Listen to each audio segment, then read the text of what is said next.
تو پھر اس مجمع پہ جو بالادستی ہے وہ کس کی ہوگی؟ تو اس لیے میں بار بار یہی کہوں گا کہ فی الحال مسلم لیگ نون کے بغیر پیپلز پارٹی ہو یا جے یو آئی ہو یا کوئی بھی بڑی اپوزیشن پارٹی ہو، وہ مسلم لیگ نون کے بغیر کوئی بڑی تحریک نہیں چلا سکتے۔ اور ایک بات اور آپ کو ذہن میں رکھنی ہوگی کہ پچھلے کچھ دنوں میں کچھ ہمارے جو دوست ہیں انہوں نے یہ دعوے کیے ہیں کہ شاید عمران خان صاحب کے اور اسٹیبلشمنٹ کے آپس میں کوئی اختلافات پیدا ہو گئے ہیں، یا عمران خان صاحب جو ہیں وہ آج کل کچھ معاملات پر ان کا وہ ایک پیج پہ نہیں ہے اسٹیبلشمنٹ کے ساتھ۔ تو یہ میری جو انفارمیشن ہے، میرا انالیسز ہے، میرے خیال سے یہ بات بالکل غلط ہے، اور اسٹیبلشمنٹ اور عمران خان ایک ہی پیج پہ ہیں۔ اور اگر کوئی یہ سمجھتا ہے کہ جی وہ ایک پیج پہ نہیں ہے اور وہ ایکسپلائٹ کر کے سچویشن کو تو شاید وہ حکومت گرانے میں کامیاب ہو جائیں گے، تو میرا خیال ہے یہ بڑی غلط فہمی ہے۔ اس کی وجہ یہ ہے کہ ابھی تو صرف 7واں مہینہ چل رہا ہے، تو کم از کم اس حکومت کو اس کا ایک بجٹ تو پیش کرنے کا حق ملنا چاہیے۔ اس میں بھی کوئی شک نہیں ہے کہ یہ حکومت جو ہے اس کی ابھی تک جو پالیسیز ہیں وہ پالیسیز سے لوگ مطمئن نہیں ہیں، ابھی تک عوام کو کوئی ریلیف نہیں ملا، اور یہ حکومت غلطیوں پہ غلطیاں کر رہی ہے، بلنڈر پہ بلنڈر مار رہی ہے، لیکن اس کے باوجود کم از کم اس کو 1 سال تو ملنا چاہیے۔ تو اور پھر اگر اس کو ٹف ٹائم دینا بھی ہے تو ٹف ٹائم دینے کے لیے سب سے پہلے اپوزیشن اپنی صفوں میں اتحاد قائم کرے۔ اپوزیشن کی صفوں میں آپ کو اتحاد نظر نہیں آ رہا۔ ابھی تھوڑے دن پہلے جو بلاول صاحب نے ٹرین مارچ کیا تھا، جس کو انہوں نے کاروان بھٹو مارچ قرار دیا تھا، تو اس مارچ کے دوران جب ان کو یہ خبر ملی کہ نواز شریف صاحب جو ہیں ان کو سپریم کورٹ نے 6 ہفتوں کے لیے ریلیز کر دیا ہے، تو بلاول صاحب نے اس پہ بہت منفی رد عمل کا اظہار کیا، اور انہوں نے کہا دیکھیں ڈیل ہو گئی ہے۔ تو بلاول صاحب تو یہ کہہ رہے ہیں کہ مسلم لیگ نون نے ڈیل کر لی ہے، تو وہ مسلم لیگ نون جو ہے وہ بلاول صاحب کی جو لات ہے اس کے ساتھ اپنی لات کیسے ملائے گی؟ ٹھیک ہے۔ اچھا میر صاحب، اس میں جو باتیں آپ کر رہے ہیں اس کا ادراک تو ظاہری بات ہے زرداری صاحب بڑے زیرک سیاستدان ہیں، ان کو بھی ہوگا کہ یہ لات مارنے کی جو دھمکی ہے، اس وقت لات مارنے کی پوزیشن میں پیپلز پارٹی نہیں ہے، اپوزیشن میں جو ہے وہ اتحاد نہیں ہے۔ نواز شریف صاحب مسلم لیگ نون کے آپ کو پتہ ہے کہ معاملات جو ہیں وہ بڑے مختلف ہو چکے ہیں، تو ایسے میں پھر زرداری صاحب کا اور بلاول کا اس طرح کی بات کرنا، اس میں میسج کس کے لیے ہے اور میسج ہے کیا؟ دیکھیں اصل میں ایک اس وقت ٹگ آف وار چل رہی ہے مسلم لیگ نون اور پیپلز پارٹی کے درمیان، اور جو لوگ یہ سمجھتے ہیں کہ کوئی مسلم لیگ نون نے کسی کے ساتھ کوئی ڈیل کی ہوئی ہے یا مسلم لیگ نون جو ہے وہ کوئی اسٹیبلشمنٹ کے ساتھ تعلقات بہتر بنانے کی کوشش کر رہی ہے، وہ لوگ بھی غلط فہمی کا شکار ہیں۔ ٹھیک، تو نہ تو اس وقت عمران خان اور اسٹیبلشمنٹ کے درمیان کوئی تعلقات خراب ہیں، نہ ہی مسلم لیگ نون اور اسٹیبلشمنٹ کے درمیان جو ہے کوئی اس وقت اچھا کوئی ورکنگ ریلیشن شپ ہے۔ ٹھیک ہے، شہباز شریف صاحب کے بارے میں کچھ لوگوں کی یہ رائے ہے کہ وہ محاذرائی کی سیاست جو ہے اس پہ یقین نہیں رکھتے، لیکن مسلم لیگ نون کے جو رہنما ہیں ان کی اکثریت جو ان کے بالکل جو ان کے جو فیسز ہیں، ان کی اکثریت جو ہے وہ یہ سمجھتی ہے کہ آنے والے 2-3 مہینوں میں مسلم لیگ نون نے پاکستان کے عوام کو موبلائز کرنا ہے۔ مسلم لیگ نون کا یہ خیال ہے، اور اس خیال سے نواز شریف صاحب پوری طرح اتفاق کرتے ہیں کہ عمران خان صاحب کی جو حکومت ہے اس کو گرانے کے لیے اگلے 2-3 مہینے میں ہمیں کوئی بہت اہم اقدامات لینے کی ضرورت ہے۔ تو یہ بات پیپلز پارٹی کو بھی پتہ ہے، لیکن پیپلز پارٹی اور مسلم لیگ نون جو ہیں وہ کھل کر ایک دوسرے کے ساتھ اتحاد بھی نہیں کر رہے اور ایک دوسرے کی مخالفت بھی نہیں کر رہے۔ تو یہ جو ان کے آپس میں ان کی جو منافقت چل رہی ہے نون لیگ کی اور پیپلز پارٹی کی، اس کا فائدہ فی الحال عمران خان صاحب اٹھا رہے ہیں۔ تو پیپلز پارٹی نے جو اعلان کیا ہے عمران خان کے خلاف، وہ دراصل عمران خان کے خلاف نہیں ہے۔ ان کا یہ خیال ہے کہ مسلم لیگ نون نے بجٹ سے پہلے یا بجٹ کے بعد کوئی تحریک چلانی ہے تو مسلم لیگ نون کی تحریک سے پہلے ہم اپنی تحریک کا اعلان کر دیں، اور جب مسلم لیگ نون تحریک کا اعلان کرے گی تو پھر ہم بھی اس میں شامل ہو جائیں گے۔ یہ وقت میرا خیال ہے کہ 2-2.5 مہینے کے بعد آئے گا، جب مسلم لیگ نون کی طرف سے کوئی اعلان ہوگا، پھر پیپلز پارٹی بھی اس میں شامل ہو جائے گی۔ وہ جس طرح پھر سارے مل کے قوالی نہیں کرتے بہت سے لوگ، اچھا میر صاحب، یہ جو آواز ملاتا ہے، جی یہ قوالی اگر 2-2.5 مہینے بعد آئے گی تو 2.5 مہینے سے پہلے تو وہ ریفرنسز وغیرہ، جعلی اکاؤنٹ سکینڈل، اور پھر اس سے پیپلز پارٹی کو تو اس سے پہلے سب کچھ کرنا ہے۔ وہ اگر خود قوالی جو ہے ان کو الگ سے کرنی پڑے تو وہ اس کے لیے بھی تیار ہوں گے، کیونکہ یہ بھی کہا جا رہا ہے کہ مجبوری بھی ہے ان کی، اگر کوئی ساتھ آئے یا نہ آئے ان کو تو مزاحمت کرنی ہی ہے، کیونکہ اگر گرفتاریاں شروع ہو جاتی ہیں پیپلز پارٹی کے پاس تو پھر ان کے لیے تو سروائیول کی جنگ ہوگی پھر۔ دیکھیں جو حقائق ہیں نا، جو گراؤنڈ ریالٹیز ہیں وہ یہ ہیں کہ پاکستان کے جو عوام ہیں وہ اس حکومت کی پالیسیز سے مطمئن تو نہیں ہیں، اور ان کے جو مسائل ہیں ان میں بہت اضافہ بھی ہو رہا ہے. آئے دن ان پر کبھی پیٹرول بم گر رہا ہے، کبھی بجلی اور گیس کی قیمتوں میں اضافہ ہو رہا ہے. تو مسلم لیگ نون ہو یا پیپلز پارٹی ہو، وہ جب عوام کے مسائل کو بنیاد بنا کر کوئی تحریک چلائیں گے وہ تحریک کامیاب ہو سکتی ہے. لیکن جب عوام کو اچھی طرح پتہ ہے کہ آپ خود بھی کہہ رہے ہیں جناب کہ ان کے خلاف ریفرنسز فائل ہونے والے ہیں اور 2-2.5 مہینے تو بڑی دیر ہو جائے گی، تو لوگ بھی تو کوئی بیوقوف نہیں ہے نا. وہ لوگ جو ہیں وہ اپنے لیے تو نکلنے کے لیے تیار ہیں، تو وہ کچھ ایسے لوگوں کے لیے تو نکلنے کے لیے تیار نہیں ہیں جن کو اپنے کیسوں کی وجہ سے جلدی ہے.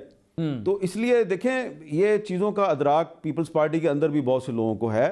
تو پاکستان میں جو سیاسی تحریکیں کب چلتی ہیں، کیسے کامیاب ہوتی ہیں، اگر آپ ان کا مطالعہ کریں تو سیاسی تحریکیں جو ہیں وہ عوام کے مسائل کی وجہ سے اور عوام کی طاقت سے چلتی ہیں. اس طرح نہیں ہو سکتا کہ اگر کسی لیڈر کے خلاف کوئی مقدمہ جو ہے وہ یا کوئی ریفرنس جو ہے وہ عدالت میں دائر ہونے والا ہے اور وہ لیڈر جو ہے وہ کہے کہ مجھے ریفرنس سے بچانے کے لیے سڑکوں پہ آ جاؤ.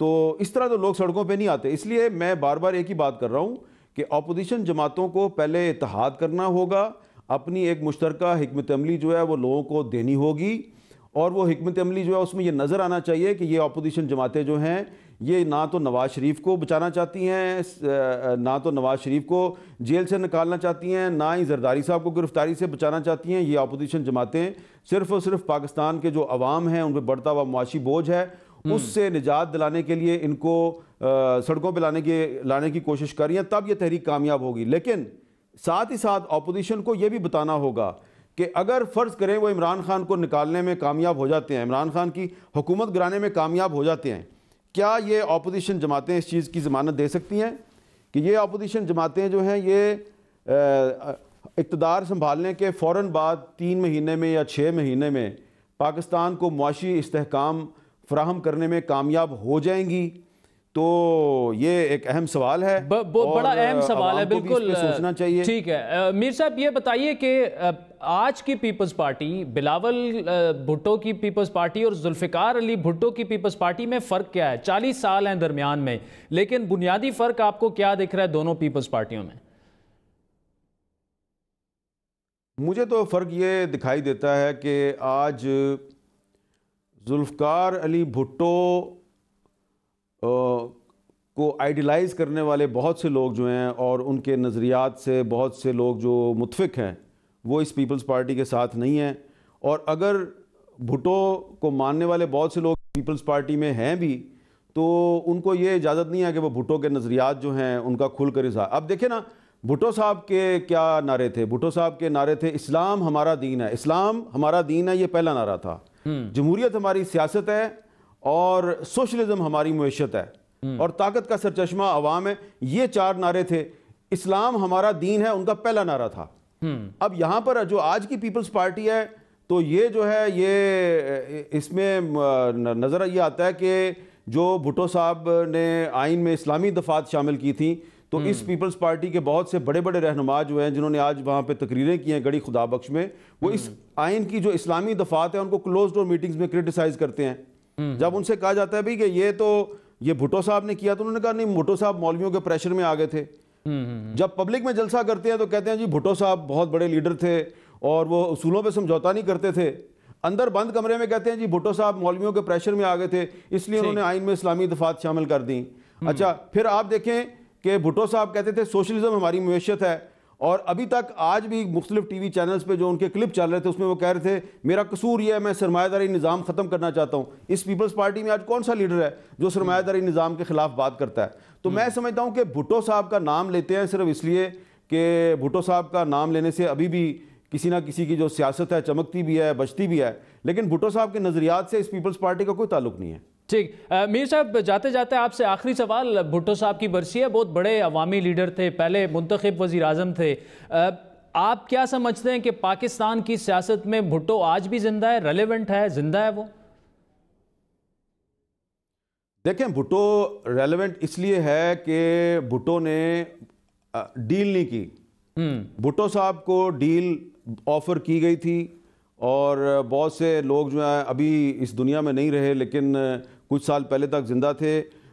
میں آپ کو بتا دیتا ہوں کہ جو کنگ فہد تھے سعودی عرب کے, انہوں نے اور یاسر عرفات, ان دونوں نے جنرل ضیاء الحق کو کنونس کیا تھا کہ اگر آپ بھٹو صاحب کو چھوڑ دیں, ان کو پھانسی نہ دیں, تو بھٹو صاحب کو سعودی عرب میں رکھا جائے گا. تو بھٹو صاحب سے یہ بات کی گئی, انہوں نے ڈیل کرنے سے انکار کر دیا. پھر ترکی کے پرائم منسٹر تھے بلند ایجوت, انہوں نے یہ آفر کی تھی کہ بھٹو صاحب کو آپ 10 سال کے لیے ترکی بھیج دیں, وہ 10 سال تک کے لیے سیاست نہیں کریں گے. بھٹو صاحب نے وہ بھی نہیں کیا, تو انہوں نے نہ کوئی NRO کیا نہ کوئی ڈیل کی, تو اس لیے ان کا نام زندہ ہے. اچھا, پھر آپ ان کی پاکستان میں سیاست کے ہر طالب علم کو, ہر صحافی کو, استاد کو, وکیل کو, بھٹو صاحب کی جو کتاب ہے اف آئی ایم اسیسینیٹڈ, جو انہوں نے جیل میں لکھی تھی, وہ ضرور پڑھنی چاہیے.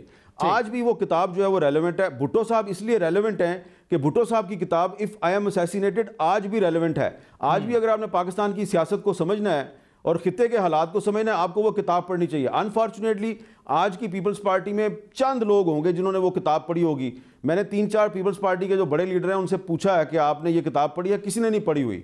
اور سب سے بڑی بات جو ہے وہ یہ ہے کہ اس کتاب میں ذوالفقار علی بھٹو نے صاف صاف لکھا ہے کہ میرا قاتل کو پاکستان کا جرنیل یا پاکستان کی سپریم کورٹ نہیں ہے.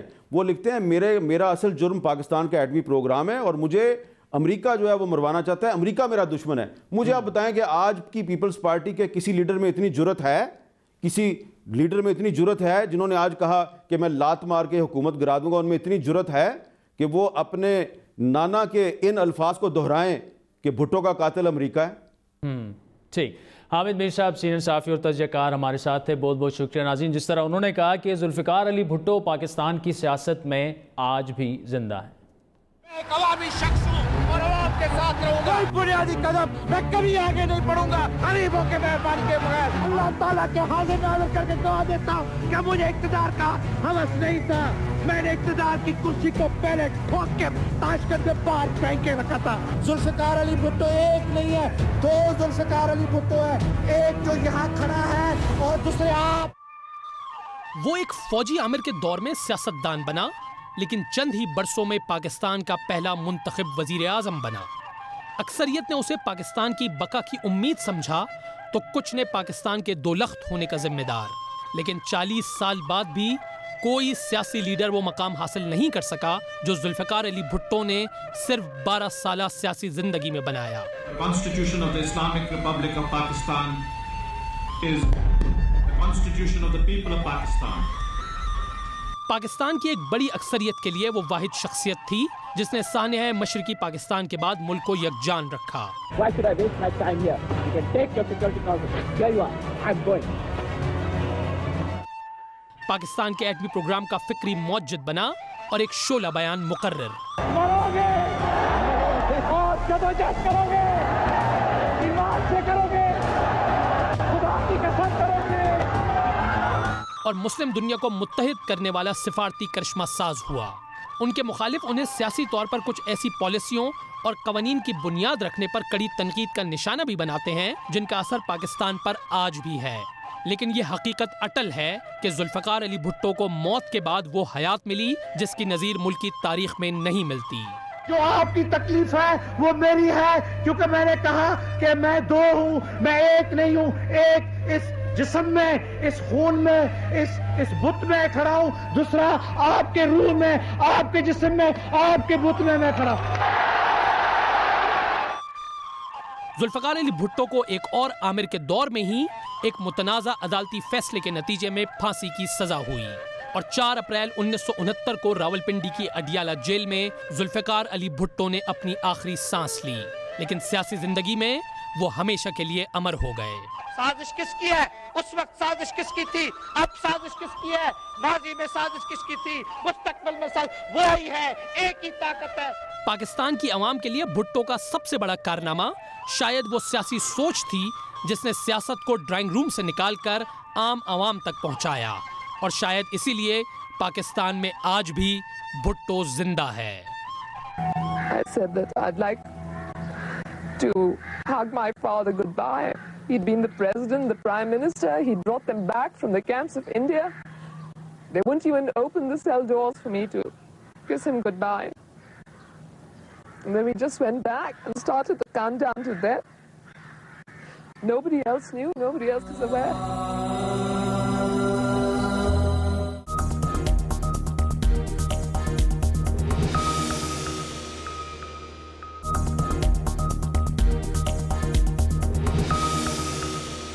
ویلکم بیک ناظرین. بڑی بات میں اب بات کریں گے پیناما پیپر سکینڈل میں ہونے والے انتہائی اہم اور بڑی پیش رفت کی. 2016 میں تہلکہ مچانے والے سکینڈل کے بعد دنیا بھر کی حکومتیں نامزد سیاستدانوں جو ہیں وہ جو پیناما پیپرز میں جن کا نام آیا تھا اور کاروباری افراد کے اثاثوں اور آف شور کمپنیز کی جانچ پڑتال اور ان کے خلاف کارروائیوں کے لیے متحرک ہو گئی تھی. اب یہ انکشاف ہوا ہے کہ 22 ممالک نے وہ شخصیات جو ٹیکس اور ایوائڈ کرنے کے لیے ان کا نام پھر پیناما میں بھی لیکس میں بھی آ گیا تھا, جرمانے کی مد میں ان سے تقریباً 1 ارب 20 کروڑ ڈالر وصول کر لیے ہیں. International consortium of investigative journalism یا ICIJ کے مطابق پیناما سکینڈل کے بعد برطانیہ نے تقریباً 25 کروڑ 30 لاکھ ڈالر, اس کے علاوہ فرانس نے 13 کروڑ 60 لاکھ ڈالر, آسٹریلیا نے 9 کروڑ 30 لاکھ ڈالر, جبکہ جرمن گورنمنٹ نے اب تک تقریباً 18 کروڑ 30 لاکھ ڈالر جو ہیں وہ وصول کر لیے ہیں. عالمی سیاست اور معیشت کو جھنجھوڑنے والے پیناما پیپرز 1 کروڑ 15 لاکھ دستاویزات پر مشتمل تھے, جن میں دنیا کی 2,14,000 سے زائد کمپنیوں کا ریکارڈ موجود تھا.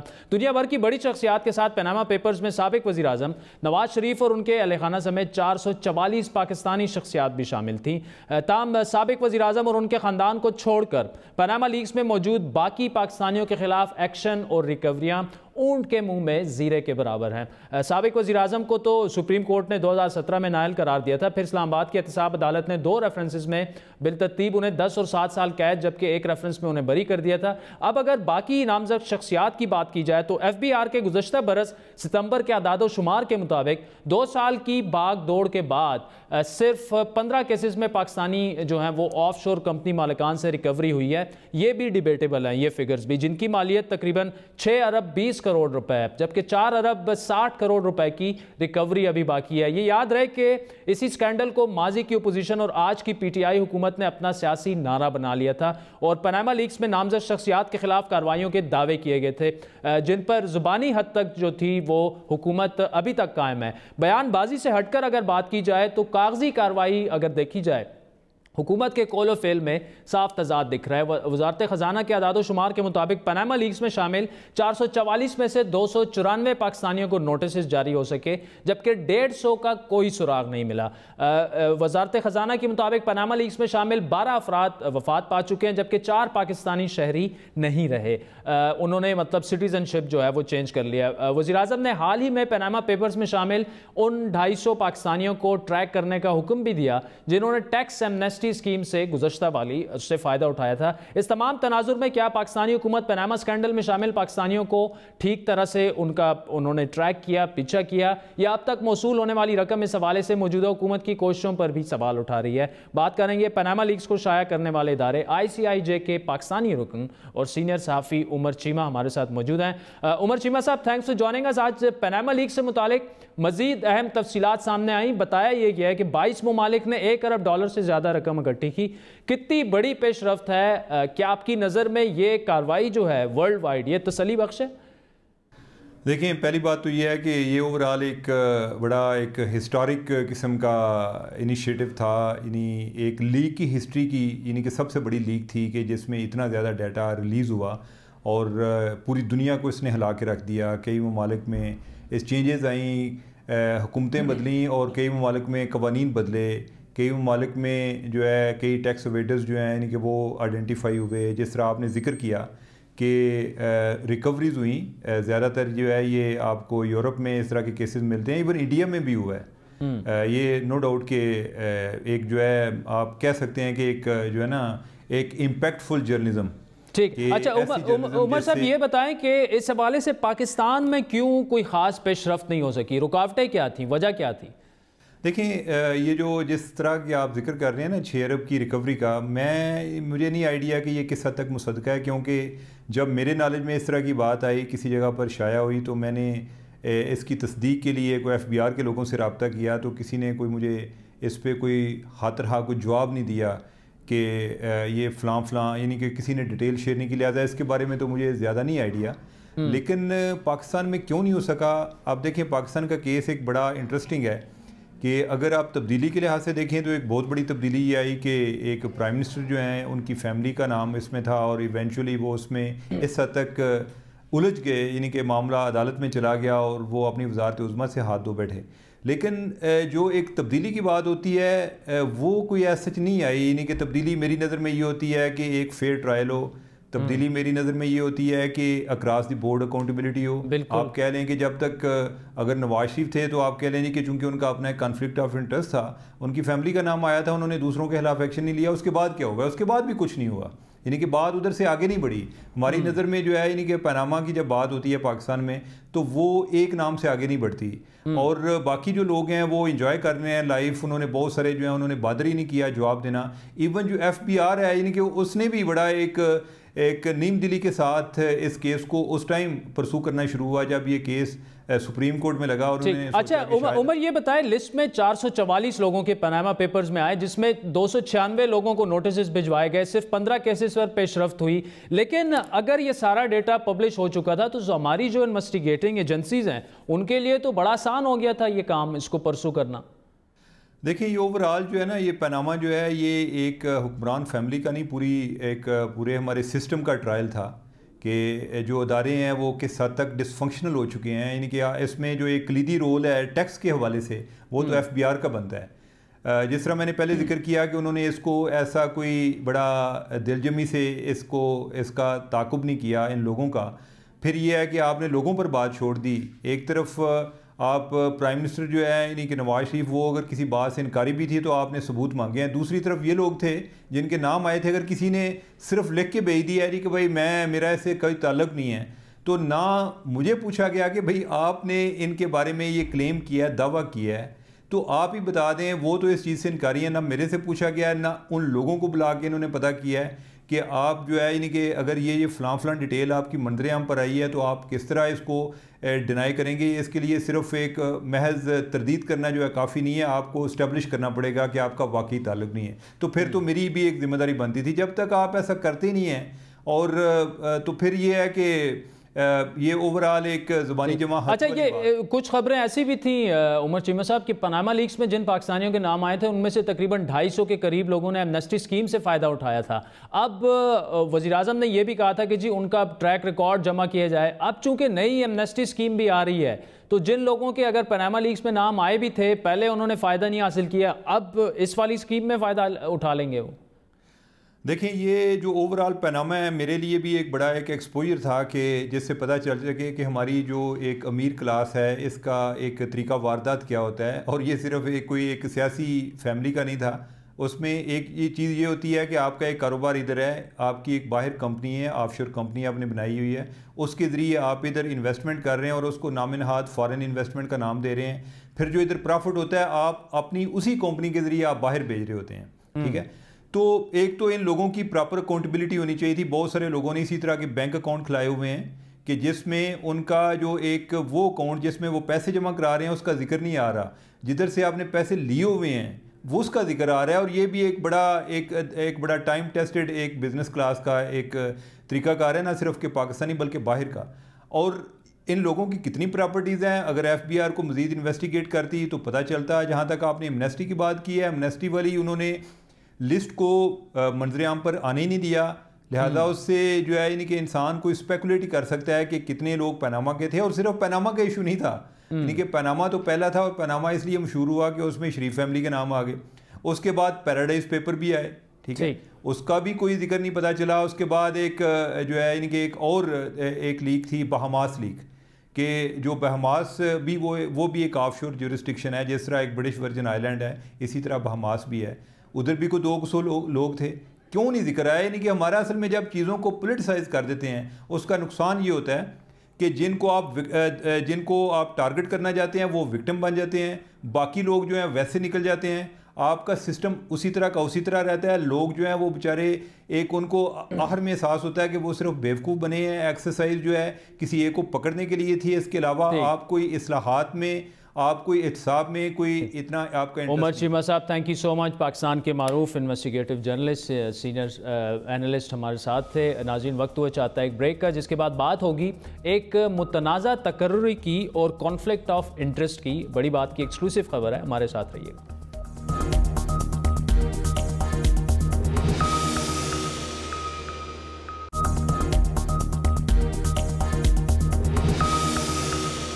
ویلکم بیک ناظرین. وزیراعظم عمران خان حکومت میں آنے سے پہلے تو میرٹ اور شفافیت کا جو تھے وہ دعوے کرتے تھے, اور ان کا ایک اہم نقطہ یہ تھا کہ کاروبار کرنے والے لوگ حکومت میں ہوں تو کرپشن اور مفادات کا ٹکراؤ ہوتا ہے. پنجاب کے سابق سینئر وزیر علیم خان نے اسی نقطے پر وزارت سنبھالنے کے بعد اصولی دعویٰ یہ کیا تھا کہ وہ اپنی کمپنی سے مستعفی ہو رہے ہیں, لیکن وزیراعظم کے مشیر برائے تجارت رزاق داؤد کی تقرری پر یہ سوال کیا گیا کہ کیا یہ مفادات کا ٹکراؤ نہیں, خصوصاً اس وقت جب مومن ڈیم کا ٹھیکہ اسی کمپنی کو دیا گیا جس کے رزاق داؤد نہ صرف بانی ہیں بلکہ اب تک شیئر ہولڈر بھی ہیں. اب ایک اور تنازع ندیم بابر کی بطور چیئرمین انرجی ٹاسک فورس تقرری کا ہے. Nadeem Babar Orient power company کے بانی ہیں اور توانائی کے شعبے میں وسیع تجربہ بھی رکھتے ہیں. ان کی قابلیت اور اہلیت پر تو کوئی سوال نہیں, لیکن اعتراض یہ ہو رہا ہے کہ اول تو اب بھی وہ اسی کمپنی میں 26% شیئر ہولڈر ہیں, اور دوسرا یہ کہ حکومت اور ندیم بابر کی کمپنی کے درمیان مالی تنازع بھی چل رہا ہے,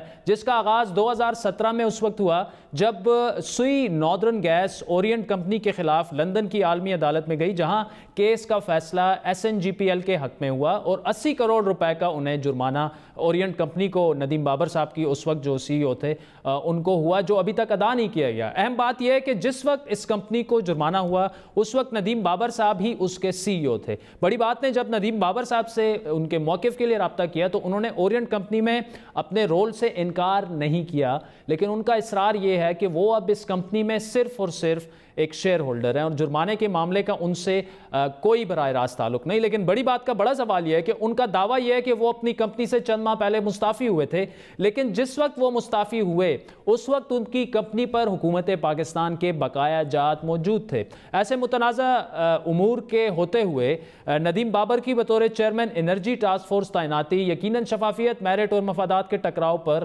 بڑا سوالیہ نشان ہے. اس کیس کی مکمل تفصیلات اور ندیم بابر کا موقف کیا ہے جانتے ہیں نمائندہ خصوصی ریاض الحق سے. ریاض, یہ معاملہ کیا ہے؟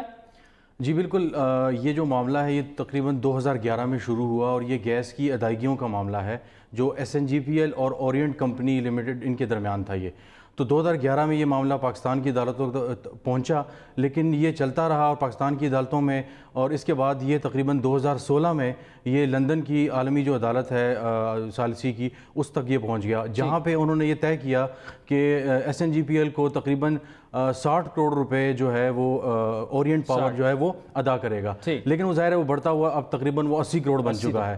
اور اس وقت جب یہ فیصلہ آیا تھا تو اس وقت کمپنی کے جو CEO تھے وہ بابر صاحب تھے, تو جو اس وقت انرجی ٹاسک فورس کے جو ہیں وہ چیئرمین ہیں, اور انہوں نے ریزائن کب دیا اپنی کمپنی سے؟ اگست 2018 میں انہوں نے ریزائن دیا اور تقریباً 1 مہینے بعد ان کو جو ٹاسک فورس تھی اس کا سربراہ مقرر. اچھا ریاض, یہ بتائیں کہ آپ کی ندیم بابر صاحب سے بھی بات ہوئی, کویسچن اینڈ آنسر جو ہے یہ تقریباً 1 ہفتے سے آپ اس سٹوری پر کام کر رہے تھے, کیا موقف کیا ہے, آپ نے کیا پوچھا, انہوں نے کیا؟ جب ان سے میری بات ہوئی تو کہ جی آپ جب سربراہ تھے تو یہ سارا معاملہ ہوا, اب آپ ٹاسک فورس کے سربراہ ہو گئے ہیں اور یہ ظاہر ادائیگیوں کا معاملہ ہے تو یہ کانفلکٹ آف انٹرسٹ نہیں ہے.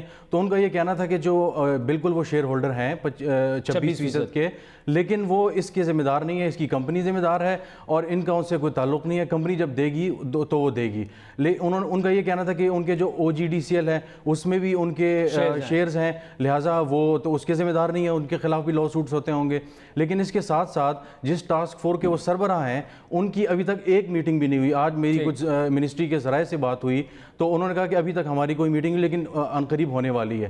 تو جو ان کا اصل کام ہے اس میں بھی ابھی تک وہ اس طرح نہیں کر پائے. اس کے ساتھ ساتھ ان کا یہ کہنا تھا کہ جی جو ان کے خلاف تقریباً یہ نیب میں 3 پیشیاں بھگت چکے ہیں, IPPs کو 480 ارب روپے کی جو پیمنٹس ہوئی تھی 2018 میں ان میں یہ شامل تھے. تو اس میں کافی ڈیلے آیا تھا اور اس کے خلاف ظاہر ہے مختلف عدالتوں میں معاملات چلتے رہے ہیں. تو اس کا انہوں نے کہا کہ جی وہ معاملات ایسے تھے کہ وہ اس میں ذمہ دار نہیں ہے. چلیں ریاض الحق صاحب, آپ اس سٹوری کو فالو کرتے رہیں گے. ناظرین, اس پر ہم مزید اپڈیٹس آپ کو آنے والے پروگرام میں دیں گے. آج کے پروگرام پر آپ کے فیڈ بیک کے منتظر رہیں گے. ہمارا ٹویٹر ہینڈل ہے @بڑی بات. مجھے میری ٹیم سمیت اجازت دیجیے. خدا حافظ.